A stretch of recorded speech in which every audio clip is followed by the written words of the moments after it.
Embarcados, filosofía para antes de dormir.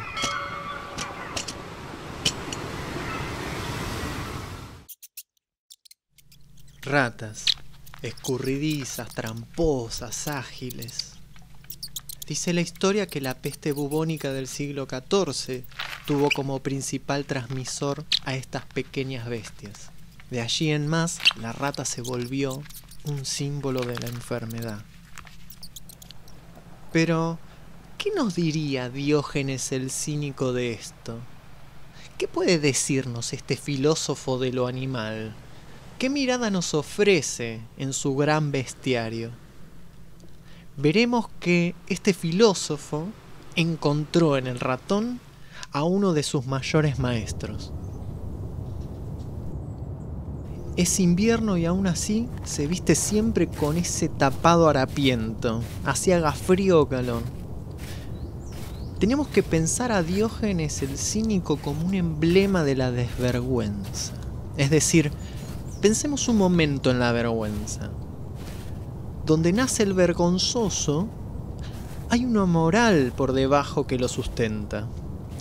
Ruborizarse, ese cambio de tez, ¿no?, de color rojizo en la cara, revela algo. Justamente muestra que lo que alguien ha hecho es cuestionable. La vergüenza puede ser un síntoma para poder darnos cuenta que hay algo juzgable.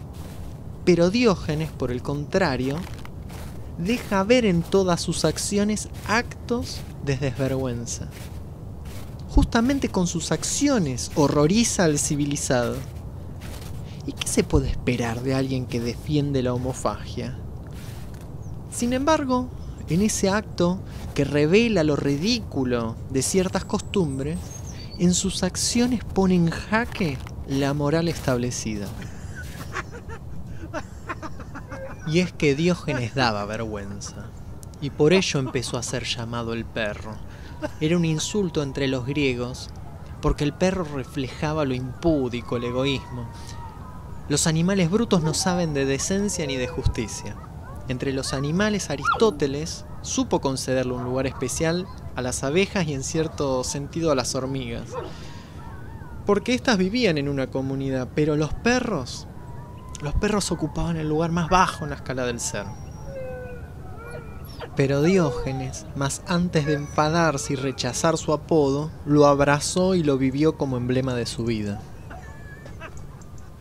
Imaginemos a Diógenes joven, llegado a esta tan afamada Atenas de los grandes intelectuales, de los grandes filósofos, sin dinero, y ahora encima sin esclavo, cosa que tanto Aristóteles y Platón gozaban.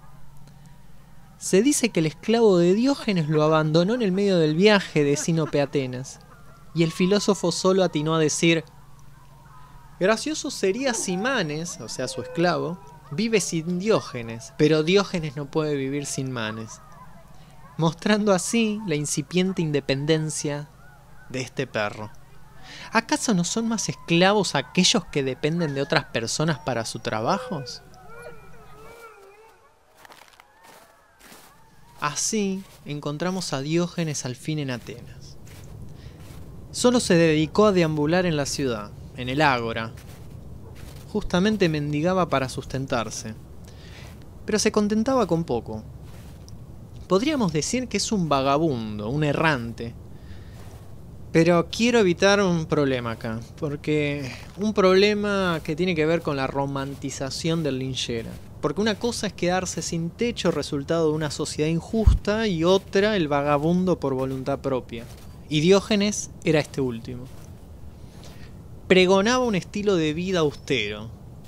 Se lo conoció por vivir en una tinaja de barro, justamente, ¿no?, el famoso tonel de Diógenes. Su vestimenta constaba de un manto y un bastón de peregrino que llevaba a todos lados, que algunos lo vinculaban con Hércules. No depender de las riquezas lo hacía dueño de sí mismo. No se esclavizaba en los placeres y comodidades que impone la civilización. Solía decir el cínico: Solo es libre quien no espera nada ni le teme a nada. Y en esta búsqueda de la verdadera excelencia, de la independencia del mundo entero, consiste en no dejarse dominar por nada, ni por los contratiempos del azar, ni el hambre, ni la sed y el frío, ni el dolor físico, la pobreza, la humillación o el destierro. Diógenes justamente ve en esto más bien una ocasión de probar la propia fuerza moral y de voluntad. Es una ocasión de endurecimiento del espíritu.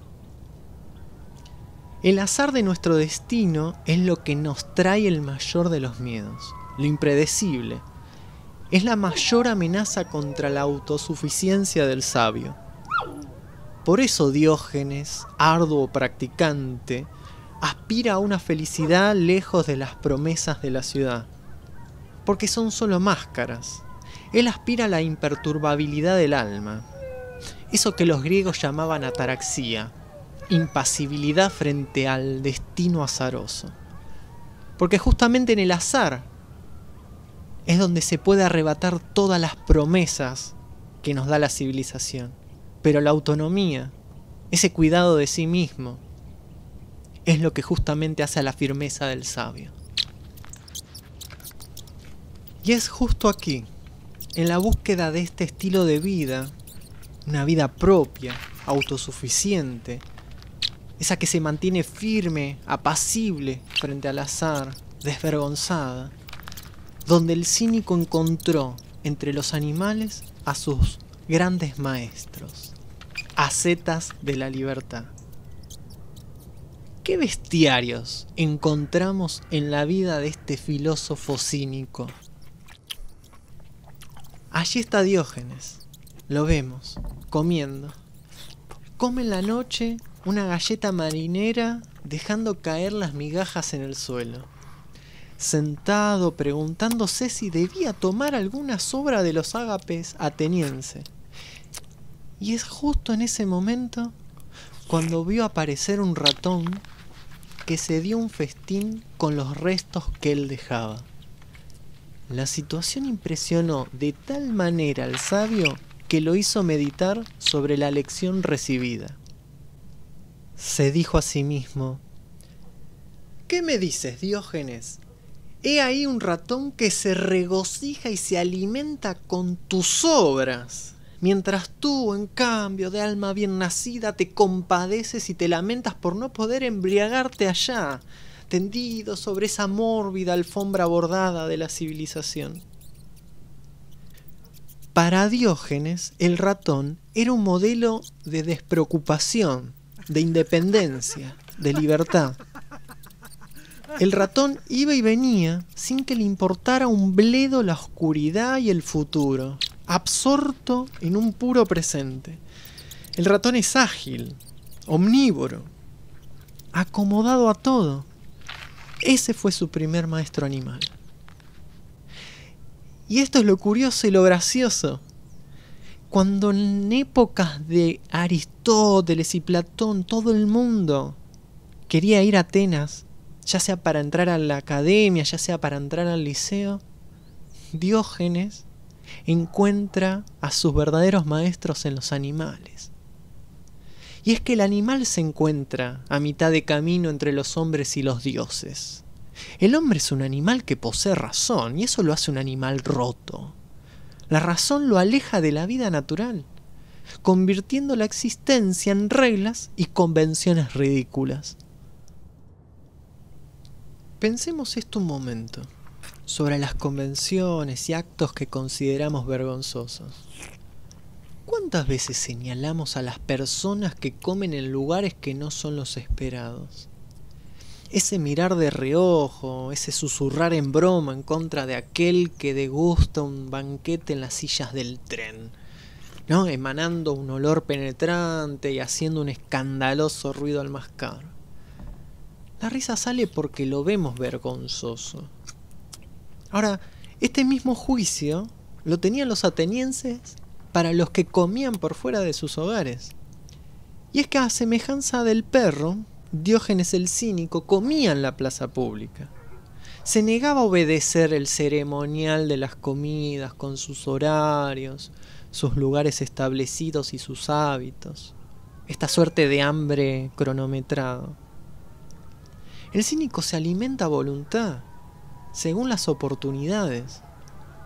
A quien un día le reprochara comer afuera, a la vista de los paseantes, Diógenes le replicó: ¿y qué hay de malo en ello? Sentí hambre en la plaza pública.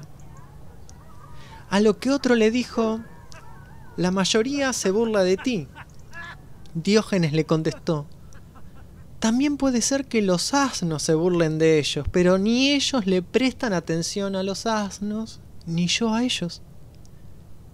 Así, aquellos curiosos que lo seguían tratando de perro por sus prácticas, Diógenes ladró: ustedes se parecen más a los perros, puesto que me rodean mientras como.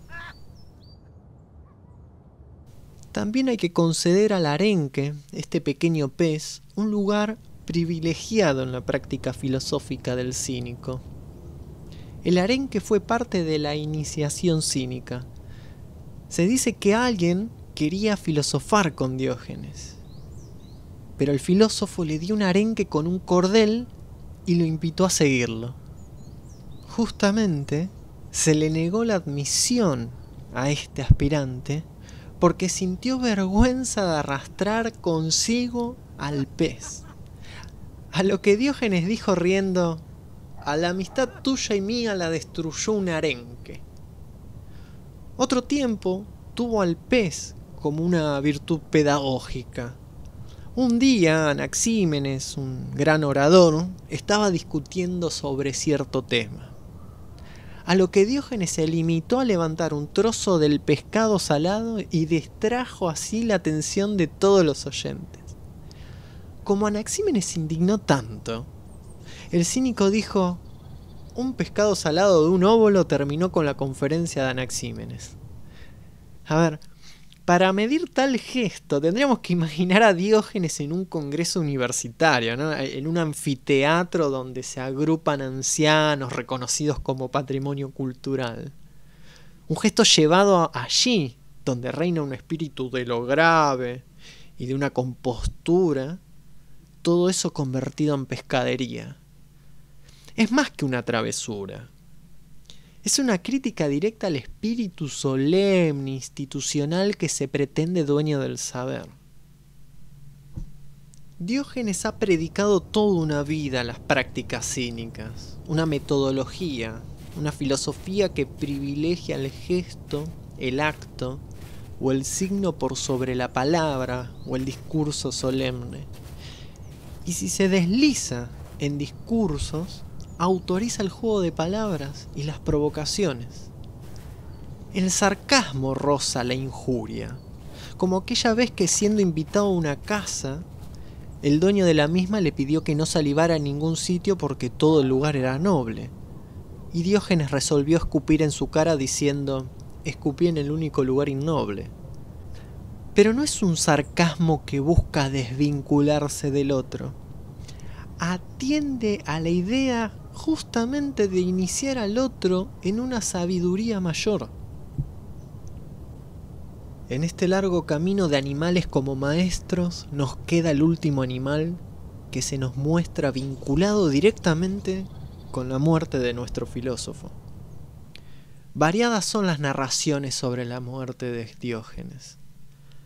Sin embargo, debemos detenernos en el relato que versa en relación al pulpo asesino. Por haberse cruzado en su camino este extraño animal, Diógenes terminó pagando muy caro el encuentro. Como siempre había enseñado las virtudes de la sencillez y la armonía con la naturaleza, se negaba a utilizar el fuego, cosa que hemos visto en el capítulo 1, y se negaba a consumir en definitiva los alimentos crudos. Uniendo el acto a la palabra, el filósofo quiso un día comer un pulpo crudo. Pero obviamente no le cayó nada bien. Cólicos, dolores, indigestión y hasta la misma muerte asistieron a la cita. Diógenes murió sin renegar de su tesis e incluso queriendo verificar su validez mediante el ejemplo. Amigo de las experiencias simbólicas. Uno podría ver justamente en sus mismos actos una especie de argumento, un argumento implacable. Diría algo así: si la homofagia fuera contraria a la naturaleza, ésta se encargará de hacérnoslo saber. Ahora bien, podríamos preguntarnos como cierre: dicho rechazo del propio cuerpo de Diógenes, ¿debería interpretarse esto como una contradicción a su enseñanza impartida?